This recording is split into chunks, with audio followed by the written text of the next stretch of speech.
How is it going, everyone? Got a lot to talk about in this video. Finally, an update on Granblue Fantasy Relink. This is a JRPG that a lot of people are looking forward to, or at least were looking forward to.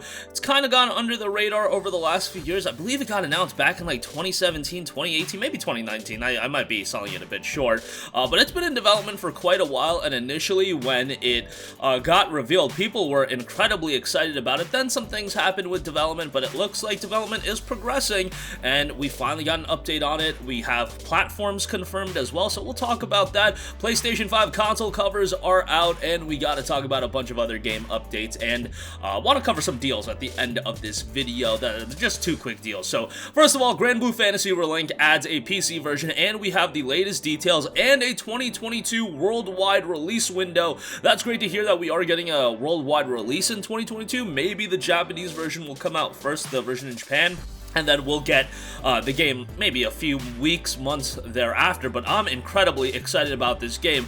Initially, Platinum Games did have some work on it as well, and now Side Games is doing it, and it will be out on PS5, PS4, and PC. JRPG that looks great, man. This is one that a lot of people were excited for, but I think a little bit of that excitement did dissipate after the lack of information coming out and it being in development for quite a while. However, right when, we get information like this, the steam for this game and the anticipation is going to build right back up. That's not a big deal. Like, the majority of the hype for a game, in my opinion, that really starts to come together within the last few weeks until it's released. That's really when stuff like that comes together, in my opinion. It was noted we have two different game modes. You have the main story, discover what's happening in the story of the game in an exciting narrative-driven single-player adventure. A new chapter of Granblue Fantasy unfolds in the skies. Also, there is a quest mode. This is single-player or multiplayer. Progress through the main story to unlock new content, which supports up to 4-player online co-op. Utilize the items and experience you've obtained over the course of your journey to tackle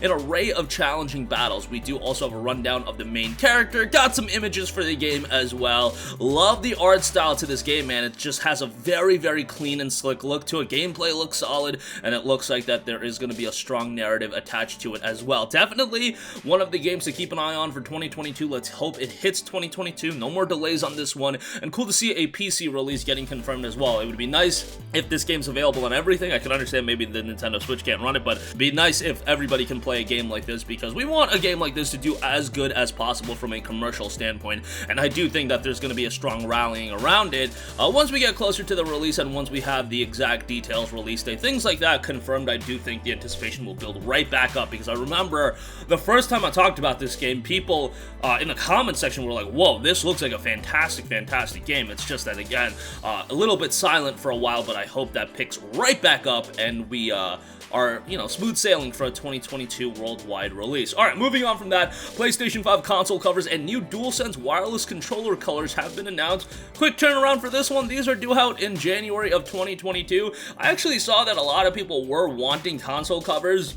Definitely, I don't prefer the white color on the PlayStation 5. Not that it's not an aesthetically pleasing console. I think it looks fine. Obviously, a little bit big for my taste. However, it's one that picks up dirt pretty easily, and, I keep it relatively clean. I have to clean it every once in a while. But, a slob like me, that ain't gonna fly, so I'm probably not gonna end up getting a cover. Like, I don't care that much, but for those that do want to get it, the Midnight Black and Cosmic Red PlayStation 5 console covers will become available starting in January 2022 at participating retailers in the following locations of United States, Canada, United Kingdom, France, Germany, Switzerland, Austria, Spain, Portugal, Italy, Australia, New Zealand, Japan, China, Taiwan, Hong Kong, Singapore, Malaysia, Thailand, Indonesia, Vietnam, Korea, and the Philippines. So they're hitting a lot of different regions. Then we're going to have more face covers. The Nova Pink, Galactic Purple, and Starlight Blue PlayStation 5 console covers will also launch in these locations during the first half of 2022. Not going to lie, really liking the Nova Pink face, the covering. I think that one looks really good. They also do note we plan to launch the PlayStation 5 console covers in additional territories during the year, and we'll announce those details as they become available. The exact launch dates for both the new DualSense wireless controller colors and the new PlayStation 5 console covers in select regions may vary by location, so be sure to check with your local retailer. So those are going to be coming starting off in January 22 and continuing for the rest of the year. Alright, moving on from that, I do want to talk a little bit about Forspoken. I don't believe I really talked about this that much since we got the official release date announcement of May 24th, 2022. Excited for the game, but also a little bit apprehensive and pessimistic at the same time. It's Luminous Productions. Obviously, from a technical standpoint, the game looks outstanding. It is a $70 game, which I don't think is going to excite a lot of people that, you know, Square Enix is also going down the $70 rabbit hole. However, you know, we have NBA 2K22 being $70, so I guess, like, maybe this is an expectation, but $70 for games is just gonna be a little bit steep whenever we see more and more publishers go down that. Well, bit unfortunate, but hey, I spent $70 on Ratchet & Clank, and that was like, I would imagine that Forspoken is gonna be having quite a bit more content than Ratchet & Clank. The game itself, I think, looks good at certain parts. At the same time, again, a little bit pessimistic. I don't know why. I think it's because it's Luminous Productions, and Square Enix with new IPs just does not have an excellent track record at all times. However, you know, you look at a game like Guardians of the Galaxy, and that ended up turning out really well, and I had, you know, my pessimism with that game as well when I initially saw the footage, hoping for the best out of Forspoken.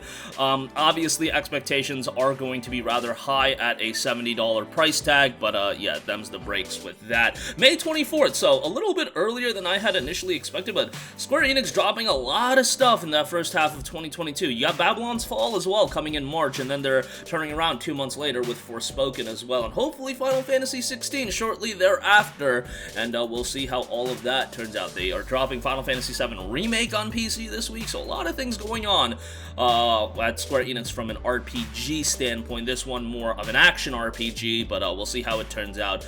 Game itself, again, I'm gonna try to remain cautiously hopeful with the game, and hoping it turns out rather well, because I think it's got a lot of potential to be a really good game, to really set the, you know, set a bar for the new generation of games, as this is going to be a PlayStation 5 and PC only title. It's going to forego a PlayStation 4 release altogether.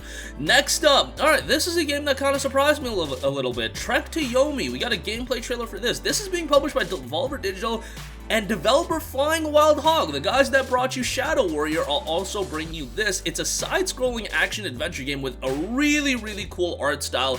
Definitely the one that grabbed me right away. The game notes, as a vow to his dying mother, the young swordsman Hiroki is sworn to protect his town and the people he loves against all threats. Faced with tragedy and bound to duty, the lone samurai must voyage beyond life and death to confront himself and decide his path forward. The game is scheduled for a release in 2022.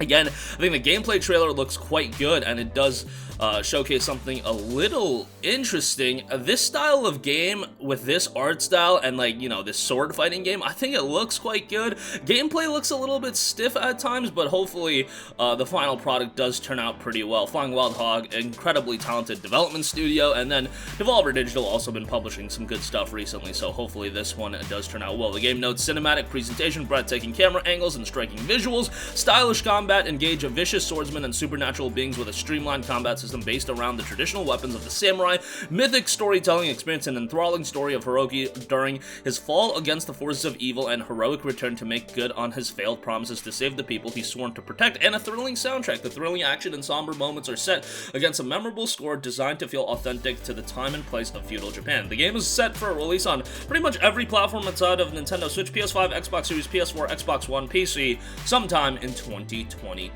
Another game, story-driven RPG, Circus Electrique, has been announced for PS5, Xbox Series, PS4, Xbox One, Switch, and PC, due out in 2022.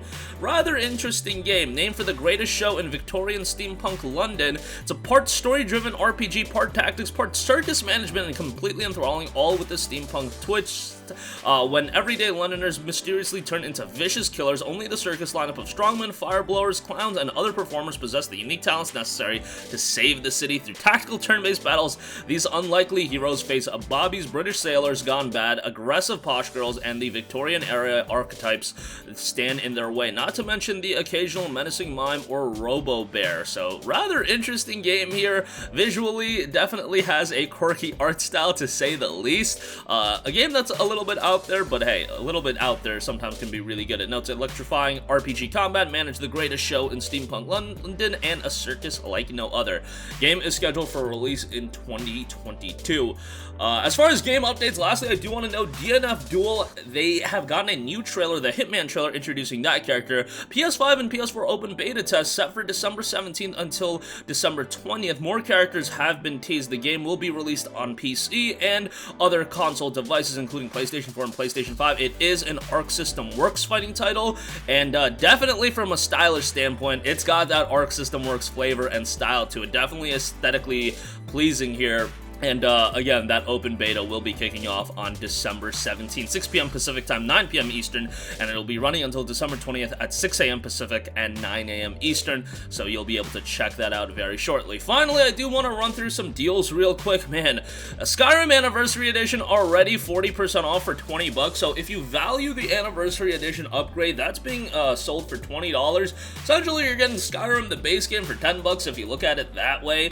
Pretty good price for Skyrim Anniversary Edition. I mean, you know, it's kind of hard to recommend buying Skyrim again, but if you want to have it at 60 frames per second, you know, upgrade on PlayStation 5, that is quite nice. New set of trophies and everything like that. $30 I think is an okay price, given that it just came out, what, a month ago? Like, it came out 11/11/21, right? Yeah, so it'd be like just over a month old. And also, I want to note, SMT5 Standard Edition also seeing a steep discount. It's down to $37 for the base game. Man, this is why, like, people ain't buying games on launch day, or at least don't want to buy games at launch day. A month after the fact, you're talking about darn near, you know, 40% off on both these titles. Skyrim Anniversary Edition is 40% off. That's a significant savings on top of that initial price point. I mean, if you bought, like, Riders Republic Day 1 for $60, like, bro, that's like wild to me, because it was $25 less than a month after release. Like, stuff like that is crazy. Even Guardians of the Galaxy going down to $25 is just,